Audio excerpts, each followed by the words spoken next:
mi ballar? Ballar, qaniki bari tabiiy ta'limimizni bostar. O'rnimizdan turaylik ballar. Men birga qaytalab aytamiz, jaraymi? Qayli tan ko'rgazman. Qayli tan jirana. Qayli tan do'stlarim. Qayli tan alim. Jaraysiz ballar. Bariga qayli tan. Qaniki o'tiramiz o'rnimizdan? Ballar, qaniki suratga nazar o'tardik, ya? Bu mening suratim. Вот. Ya. Ballar, buni biz bilamizmi? Ballar, demak, bugun bizning uchun taqdirimiz bu odamning do'sti, jangi javi degan taqdirga yetib bo'lamiz, jaraymi? Ballar, qaniki endi bu turali aytaylik. Bu turali nima bilamiz? Bu qanday bo'ladi? Ustoz bo'ladi, ya? Nima qo'limizni ishlayapmizmi? Yo'q. Ya, odamning kengesi kiydirib yuradiku, ya? Siz tusi qanday bo'ladi? Qizg'onlarda bo'ladi, ya? Ballar, biz uchun bu qanday foydalanmaydi ziyon bor?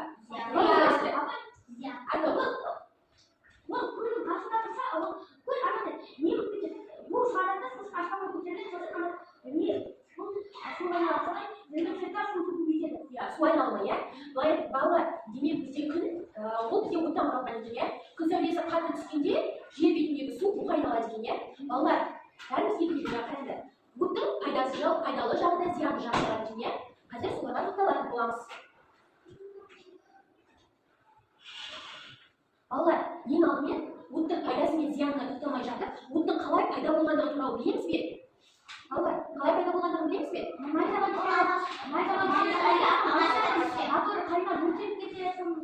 Ballar, hayatımda biz bilmeyen, ben bizim olarak kararlar ballar. Bu ejitli adamlarga, ejitlerinde bu sinyal olan için. Bunlar bu çabukta böyle bilmem, bu tigenin ne ekeni bilmem. Biz bilmeyiz o tigenin ne ekeni.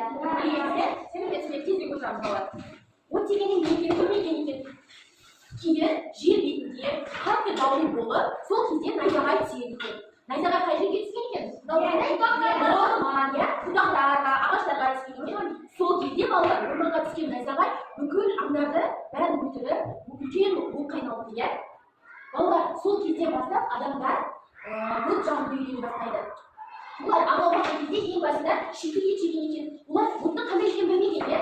Ал кейін оттың қандай екенін, отқа піскен ормандағы отқа піскен аңдарды жеп, олардың отқа піскен дәмді болатынын біліп, кейін от жағып үйренген екен. От ежелгі адамдар қалай жағған? Ya, жарайсыздар балдар. Бізде бұрынғы заманда біз қазір от жағады, мысалы күкірт, сірке секілді заттар мүлде болмаған, иә. Сол себепті екі тастарды алып қатты ұрлау арқылы от шығарған екен. Балдар, енді оттың пайдасы және зияны жағына тоқталайық, ә? Қанекей балдар, қараңдаршы, мына сендерге бірнеше суреттер берген. Бұл жерде жалпы оттың пайдасы туралы сипатталған екен. Қанекей айтып көрейікші өз ойымызды.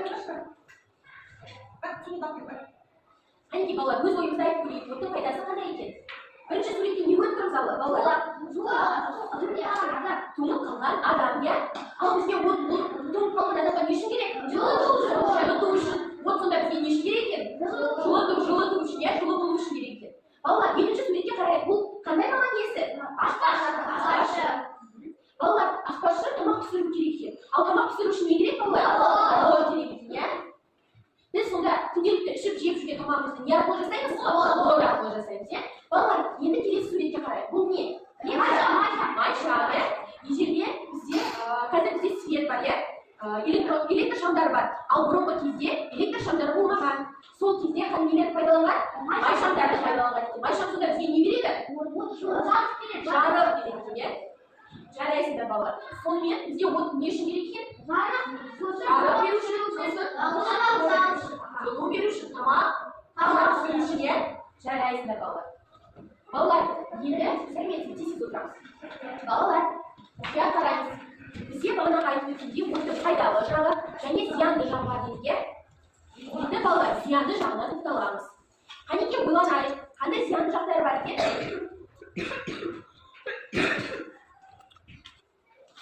Ойланайық балалар. Оттың қандай зиянды жақтарын білеміз? Балалар, кезекпен жауап берейік, иә? Жауап беру. Үйді күйдірген екен, иә? Сосын? Отпен ойнауға болмайды, дұрыс айтасың.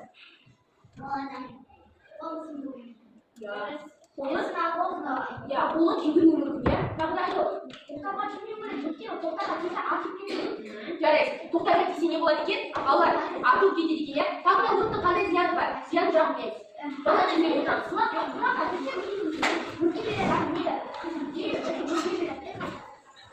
Балалар, оттың қандай зияны жағын бар екен? Қанша айтамыз?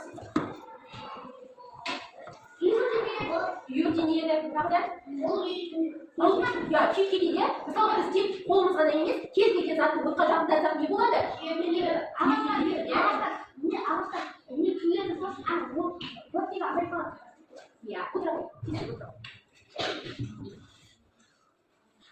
Балалар, енді бәріміз мұқият қараймыз, иә? Жарай ма?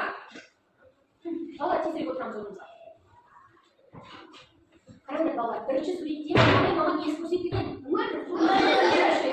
Өрт сөндіруші бізге керек пе балалар? Қандай жағдайда керек? Бір өрт шыққанда, иә? Тек үй ғана емес, кез келген жерден өрт шыққан жағдайда бізге кім керек? Балалар, өрт сөндіруші біз өмірде көрдік пе? Жарайды. Машинасы қандай болады? Айтып бере қойшы. Машинасы қызыл түсті болады, иә?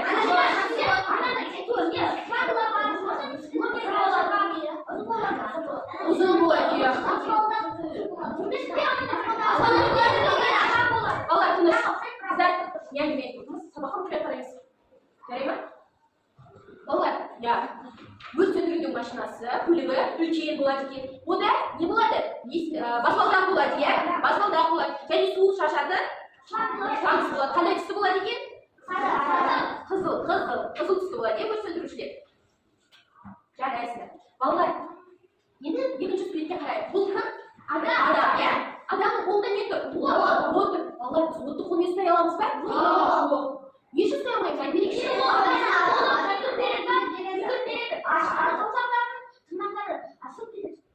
Сол себепті балалар, отты қолмен бірге ұстамаймыз, жарай ма?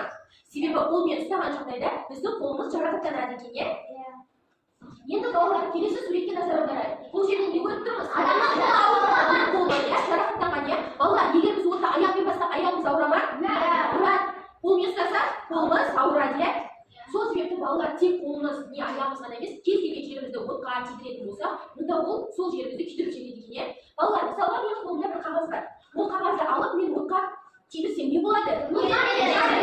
Өртеніп жанып кетеді екен. Сол секілді балалар, біз өз-өзімізге денсаулығымызға жұмыс жасауымыз керек, иә? Денсаулығымызды зиянды заттардан аулақ ұстауымыз керек, иә? Енді балалар, біз оттан қалай қорғанамыз, иә? Қалай қорғанамыз, соны айтып береміз. Қанекей қол көтереміз, мен жауап кім айтады деймін, сол айтады, иә? Айтамыз. Оны арнайы қолын қылмаусың оны. Қолғап берсін керек, иә? Оған арнайы қолғаптар бар балалар. Отқа ұстауға арналған, иә? Ал кейбір қолғаптар бар, резинке қолғаптар. Олар отқа жанып кетеді. Тек арнайы қолғаппен ғана ұстау керек, иә? Көбінесе от жаққан кезде темір ұстайтындармен ұстайды, иә? Себебі темір отқа жана ма? Жанбайды, иә, отқа? Айтылмайды. Біз оттан қалай қорғана аламыз? Қалай қорғана аламыз? Айтауы. Сумен қалай қорғанамыз? Мысалға балалар, мына үстелдің үстінде от жанып жатыр. Біз оны қалай өшіреміз? Сумен өшіреміз, иә?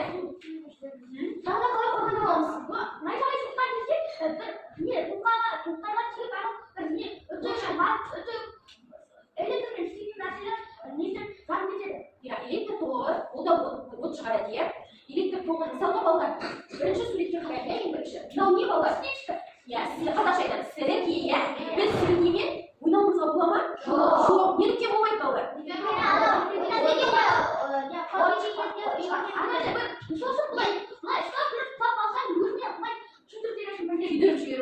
Күйдіріп жіберуі мүмкін, иә? Біз бір затты өртеп жіберуіміз мүмкін, иә? Немесе өзіміз жарақат алуымыз мүмкін, иә? Сол себепті не істейміз балалар? Сіріңкемен ойнамаймыз. Жарайсыздар. Балалар, енді екінші суретке қарайық. Балалар, міне, үтір, иә? Біз үйде аналарымыз киімін тікке ме? Балалар, егер біз үтірді тоққа кетіп қалса, не болады балалар? Жарайсыздар. Үтік ыстық болғандықтан ол удан күйдіріп, от шығады екен, иә? Сол себепті үтікті не істейміз?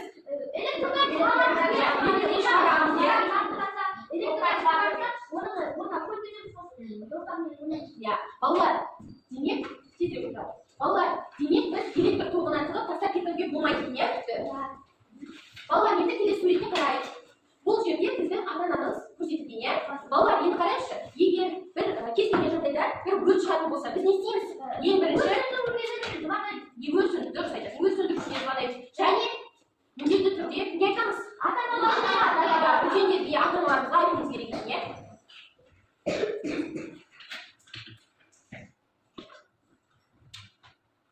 Жарайсыңдар, балалар. Енді балалар, кәдімгі бәріміз ауызша айтып кетейік. Өрт сөндірудің, оттың бізге пайдасы қандай? Кезекпен айтамыз, иә, орнымыздан тұрып. Айтамыз. Оттың пайдасы қандай? Жылынамыз. Тағы қандай пайдасы бар? Тамақ жасаймыз. Тағы қандай пайдасы бар? Тағы қандай пайдасы бар от? От бізге не береді? Жарық береді, иә. Балалар, енді оттың зиянды жақтарына келші, біз үшін зиянды. Абдулла сен? Қолымызды күйдіргенде, иә? Айта ғой. Электр тоғы зат береді. Электр тоғы да от шығарады дейін, иә? Сол себепте электр тоғына не істейміз? Жақындамаймыз дейін, иә? Оттың тағы да қандай зиянды жағы бар? Айта ғой. Отпен ойнауға болмайды, иә? Бағана біз қандай суретті көрсеттім, балалар? Немен ойнамайды дедік? Сіріңке, иә? Сіріңкемен біз мүлдем ойнауымызға болмайды. Балалар, енді кәдімгі бәріміз ойнайық. Балалар, сендерге арнайы суреттер берген, бұл суреттер арнайы белгі. Яғни бұл жерде жоғары жақта сендерге арнайы белгінің атаулары көрсетілген. Мен оқимын, сендер қайсы суретке сәйкес келеді, маған айтып отырасыңдар, жарай ма? Біріншісі, тоқпен ойнауға болмайды. Бірінші сурет, екінші сурет, үшінші суретке сәйкес келеді, иә? Келесі, өрт сөндіретін құралды қайсы?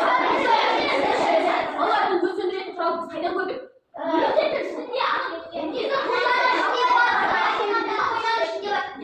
Балалар, ана қараңдаршы, қандай құрал бұл? Өрт сөндіретін құрал, иә? Демек біздің сыныпымызда да өрт сөндіретін құрал бар екен, иә?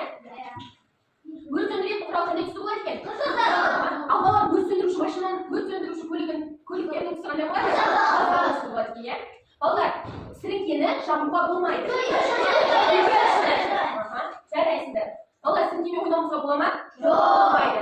Үлкеннің рұқсатынсыз сіріңкеге жоламайды, иә? Келесі, өрт сөндіруші. Қайтып тексерейік, балалар. Біздің жауабымыз дұрыс. Балалар, бізге сонда балалар өрттің пайдалы жағы және зиянды жағы бар екен, иә? Отсыз адам өмір сүре алмайды, егер біз от болмаса не істемейміз? Не істей алмаймыз? Жылы алмаймыз.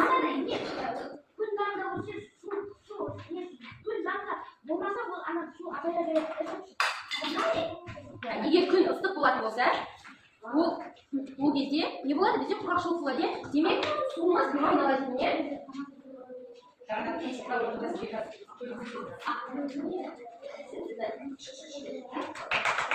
Балалар, бізбен құдаймыз көңіш.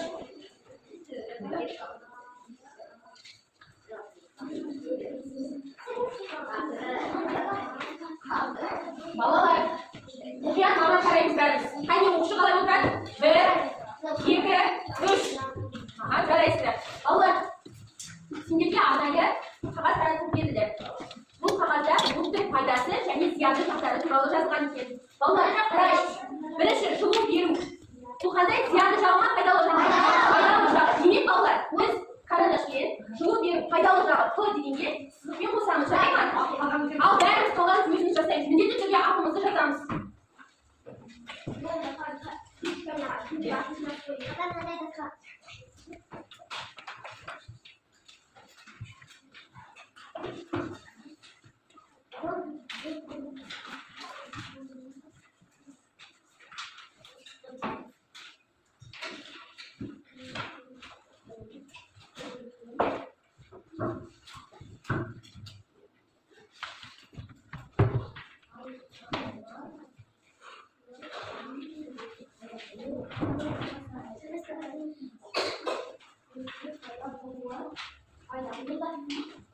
Басқаларын белгілейміз, иә, балалар? Басқаларды белгілейміз.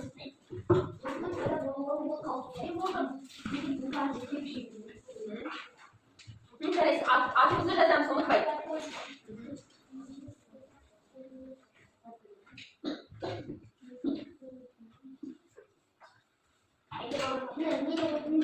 Жарайсыздар. Болғанымыз тыныш қалып отырамыз, иә? Атымызды міндетті түрде жазамыз. Бәріміз атымызды жазып.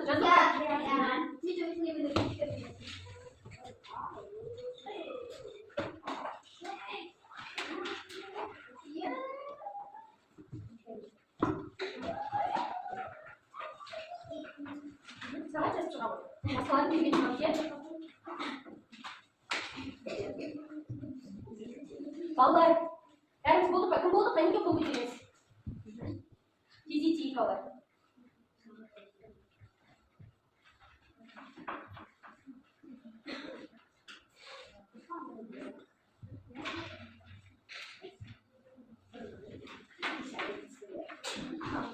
Тыныш. Жарайсыздар балалар. Енді бәріміз мұқият қараймыз. Қайынке бәріміз ауызша талдап шығайық, иә? Балалар, жылу беру біз оттың қай жағы? Пайдалы жағы? Пайдалы жағы екен, иә? Тамақ пісіру.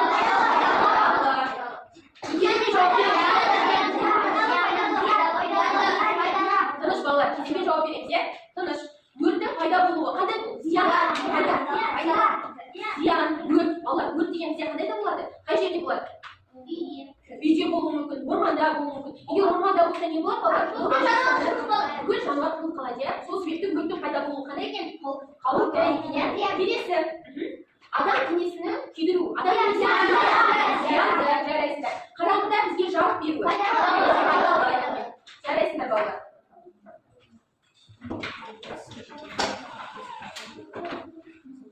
Балалар, енді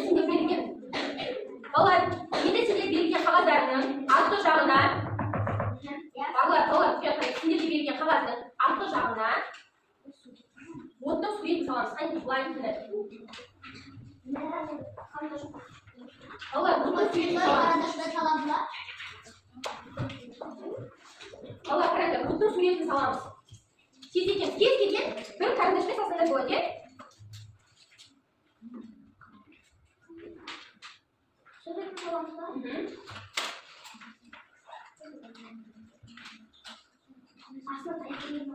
Болады.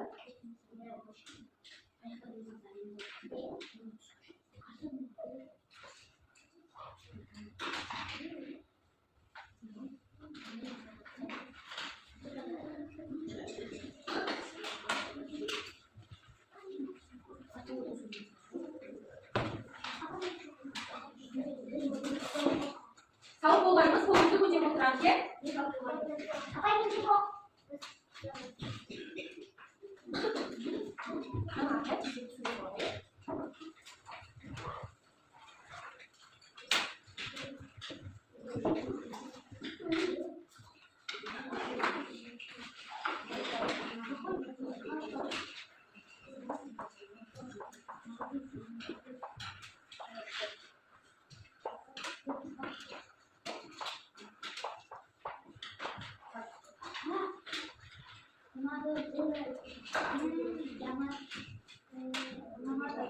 Apa itu ada gambar? Kan kepala sendiri.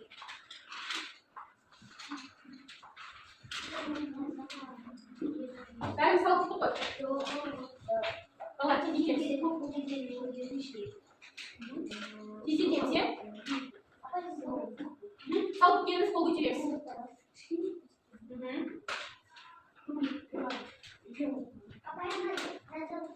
Yok, жазбаймыз. Мұқият сұраймыз.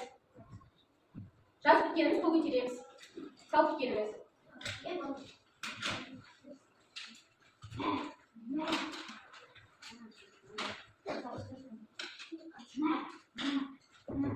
Алды қараймыз, оқушылар.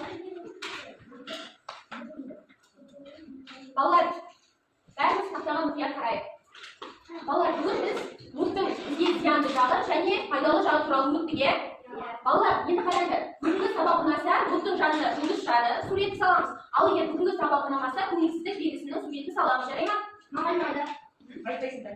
Айтпаймыз, қайын бәріміз өзіміз салып шығамыз.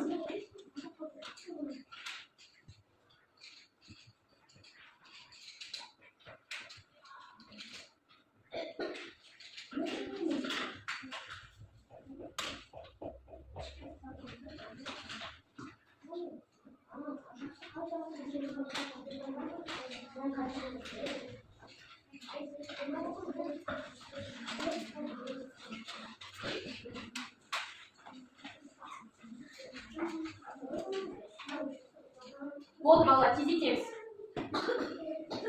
Апай, жұлдыз мапы деп қасына Жоқ, жазбай қойды. Тек суретті саламыз, иә? Егер сабақ ұнаса жұлдыз, ал егер сабақ ұнамаған жағдайда көңілсіздік белгісін түсінбеген жағдайымызда көңілсіздік белгісін суретін саламыз, иә? Жарайсыздар. Балалар, біздің осымен тәрбие сағатымыз аяқталды. Біз бүгін оттың қалай пайда болғандығы туралы, оттың зиянды жағы, оттың пайдалы жағы туралы білдік, иә?